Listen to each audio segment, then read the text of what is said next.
Hello friends, welcome eight nimbus learning powered by engineers academy. आज हम लोग strength of material का जो डिग्री में आपका पेपर हुआ है जेई में, हम देखेंगे कि कौन कौन से क्वेश्चन डायरेक्टली हमारे नोट से या जो हमारा मैकेनिकल का वर्कबुक है वहाँ से डायरेक्टली जो क्वेश्चन आए हैं उनको हम लोग मैच करेंगे और देखेंगे कि वो बुक हमारे लिए कितना यूजफुल है। यदि मैं बात करता हूँ स्ट्रेंथ ऑफ मटेरियल के लिए, तो सबसे पहला क्वेश्चन हमारा क्या है, ध्यान देंगे। एक क्वेश्चन आया आपके पेपर में कुछ, a solid steel shaft is to transmit a torque of 10 kilo newton metre if the shearing stress is not to exceed 45 megapascal, then find the minimum diameter of the shaft. ये जो question है आपके exam में आए हुए हैं और parallelly ये जो नीचे आपको क्वेश्चन दिख रहा है ये हमारे वर्कबुक का क्वेश्चन है। वर्कबुक में ये आपको कहीं ना कहीं पूछा गया है कि एक सॉलिड शाफ्ट है जिस पे टॉर्क आपको आ रहा है 18,000 न्यूटन मीटर का और शियर का वैल्यू दिया गया है और डायमीटर पूछा गया है। सिमिलर क्वेश्चन है, यहाँ पे वो चीज़ें आपको डाटाबेस वैल्यू थोड़ा वेरी कर रहा है, अदरवाइज आप इजीली इसको सॉल्व कर सकते हैं। और इसका जो हमारा करेक्ट आंसर होगा ऑप्शन ए इज करेक्ट। इसको हम लोग इजीली देख सकते हैं कि ये टोटली हमारे कहीं ना कहीं मैच है क्वेश्चन, ये मैच जो कि ऑलरेडी हमारे वर्कबुक से ये क्वेश्चन डायरेक्टली आपको दिख रहा होगा। चलिए नेक्स्ट क्वेश्चन की बात करते हैं। तो नेक्स्ट क्वेश्चन हमारा जो है, एक क्वेश्चन जो आपके पेपर में आया था जो 198 नंबर क्वेश्चन होगा। स्टील रॉड है जिसकी लंबाई 1 मीटर लॉन्ग है, 20 mm into 20 mm cross section है, उस पर एक टेंसाइल फोर्स आया है 40 किलो न्यूटन का। आपसे सिंपल वे में इलोंगेशन पूछा गया है, मॉडुलस ऑफ इलास्टिसिटी दिया गया है। सिमिलर क्वेश्चन हमारे वर्कबुक में भी देखने को मिला है। यहाँ पे आपको 1 सेंटीमीटर डायरेक्टली एरिया दे चुका है, वहाँ पे डायमेंशन दिया गया था जिसका 1 मीटर लॉन्ग है, यंग्स मॉडुलस भी हमें दिया गया है। यूनिट पे यहाँ अंतर है, यहाँ पे चीज़ें आपको जो दी गई हैं और यहाँ के यदि यूनिट की मैं बात करता हूँ तो ये गीगापास्कल में है, ये केजी पर सेंटीमीटर स्क्वायर में है। इसको हम लोग इजीली कन्वर्ट कर सकते हैं मेगापास्कल या गीगापास्कल में भी। और आपसे यहाँ पूछा गया है इलोंगेशन, तो इसको जब हम लोग सॉल्व किए तो हमारा आंसर यहाँ बन रहा था ऑप्शन डी। क्लियर है? तो ये भी क्वेश्चन हम बोल सकते हैं कि डायरेक्टली हमारे वर्कबुक से मिला हुआ क्वेश्चन है और इस तरह से ये वर्कबुक हमारे लिए काफ़ी यूजफुल है यदि आप सारे क्वेश्चन को बनाते हैं तो। क्लियर है? आप अगले केस में अगले क्वेश्चन पे चलते हैं। अगला क्वेश्चन जो आपके बुक में आया था वो ऐसा क्वेश्चन है और आपके पेपर में ऐसे कुछ क्वेश्चन दिख रहे हैं। ये हमारे एमसीक्यू का क्वेश्चन है, मैकेनिकल वर्कबुक, जिसमें 5000 प्लस ऑब्जेक्टिव क्वेश्चन हैं और यदि ज़्यादातर क्वेश्चन देखा जाए तो उसी एमसीक्यू बुक से आपको देखने को मिलेगा। ये जो एग्जाम का क्वेश्चन था ये बोला modulus of resilience under simple tension, जो कि आप भी जानते हैं कि modulus of resilience sigma square by 2e होता है। Similar question modulus of resilience under simple tension है जो कि हमारे एमसीक्यू बुक में यहाँ दिया गया है। तो ये भी क्वेश्चन हम बोल सकते हैं कि डायरेक्टली हमारे वर्कबुक से मैच किया है, तो इसे हम बोल सकते हैं कि एक तरफ से ये भी हमारा ये मैच है। नेक्स्ट क्वेश्चन की तरफ हम चलेंगे।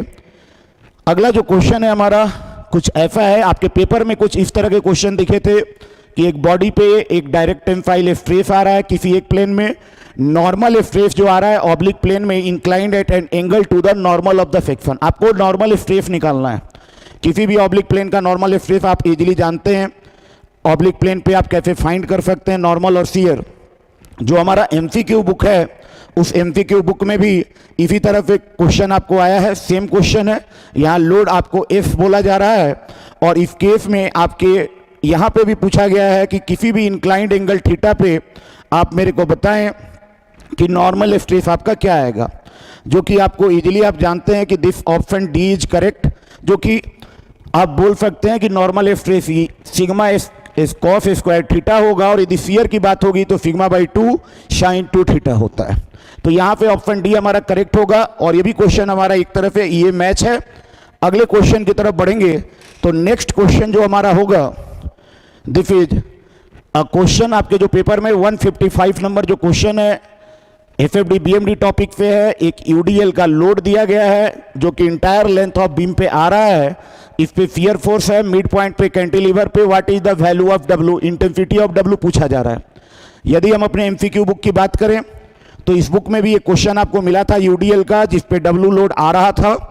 एक कैंटिलीवर बीम है जिसकी लेंथ 3 मीटर है आपसे शियर फोर्स पूछा गया है mid point of the beam जो कि 6 किलो न्यूटन है, तो डब्ल्यू का वैल्यू पूछा गया है। तो ये भी एक तरफ से देखा जाए तो कहीं ना कहीं मैं बता सकता हूं कि ये क्लियरली हमारे जो एमसीक्यू बुक है वहां पे सेम पैटर्न पे डाटा सिर्फ थोड़ा चेंज है, एज इट इज क्वेश्चन देखने को मिला है। यहाँ ऑप्शन डी इज करेक्ट, तो इस तरह से बोल सकते हैं। ये भी एक तरफ से हमारा ये मैच है। अगले क्वेश्चन की तरफ बढ़ते हैं। तो नेक्स्ट क्वेश्चन जो देखने को मिला पेपर में आपको सेम क्वेश्चन है जिसको हम नॉर्मली ऐसे बोल सकते हैं कि किसी ऑब्लिक प्लेन पे नॉर्मल स्ट्रेस क्या है। तो ये डायरेक्टली हमारे क्लास नोट से भी मैच कर रहा है कि आपको किसी भी ऑब्लिक प्लेन पे नॉर्मल कितना होगा और शियर कितना होगा, ये आप इजीली इस फॉर्मूले पे निकाल सकते हैं, जो ऑलरेडी हमने क्लासेस में भी कहीं ना कहीं पढ़ाया था और हमारे वर्कबुक में भी ये क्वेश्चन देखने को मिला है। तो ये क्लियरली बोल सकते हैं एक तरह का ये भी ये मैच है। नेक्स्ट क्वेश्चन की तरफ बढ़ेंगे। तो जो अगला क्वेश्चन है हमारा एक सिंपली सपोर्टेड बीम है। क्वेश्चन नंबर 152 आपसे पूछा गया है कि एक पॉइंट लोड आने के कारण आप बताएं कि सपोर्ट पे स्लोप कितना होगा। ये एक स्टैंडर्ड रिजल्ट है। जनरली हम लोग जब भी स्लोप डिफ्लेक्शन पढ़ते हैं इस रिजल्ट को बिल्कुल पढ़ेंगे कि किसी भी पॉइंट पे मैक्सिमम स्लोप और डिफ्लेक्शन अलग अलग बीम के केस में क्या आता है। ये रिजल्ट भी हम लोग लिखे हुए हैं कि डिफ्लेक्शन आपको इतना आएगा और स्लोप आपका PL³/16 EI आएगा। एज इट इज यहाँ पे WL²/16 EI यानी ऑप्शन बी मेरा करेक्ट होगा। डायरेक्टली नोट से एक स्टैंडर्ड रिजल्ट है जो कि आपको देखने को मिल रहा है। एक तरह का ये भी हमारा ये मैच है। नेक्स्ट क्वेश्चन की तरफ हम लोग बढ़ेंगे। तो अगला क्वेश्चन जो हमारा देखने को मिला, ये क्वेश्चन आपको offset gauge value denote yield point on the stress strain curve. ये जो ऑफसेट गेज का कंडीशन 133 क्वेश्चन में जो देखने को मिल रहा है, एक तरफ से आपको ऑफसेट मेथड भी बताया गया होगा। प्रूफ स्ट्रेस जब हम लोग पढ़ते थे बहुत सारे मटेरियल के केस में यील्ड स्ट्रेस को डिटरमाइन करना आसान नहीं होता है। उस कंडीशन में इस मेथड्स का हम लोग यूज करते हैं। जनरली क्लास में भी इसको डिस्कस किया गया कि ये वैल्यू 0.1% से 0.2% के बीच में होगा। तो कहीं ना कहीं मोस्ट अप्रोप्रिएट ऑप्शन या ऑप्शन बी होगा। और ये भी एक तरफ से बोला जा सकता है कि हमारा डायरेक्टली ये नोट से टोटली कॉपी हुआ है, क्योंकि बहुत ऐसे मटेरियल होंगे जो डायरेक्टली यील्ड पॉइंट नहीं शो करते हैं, जैसे एल्युमिनियम हो गया, कॉपर हो गया।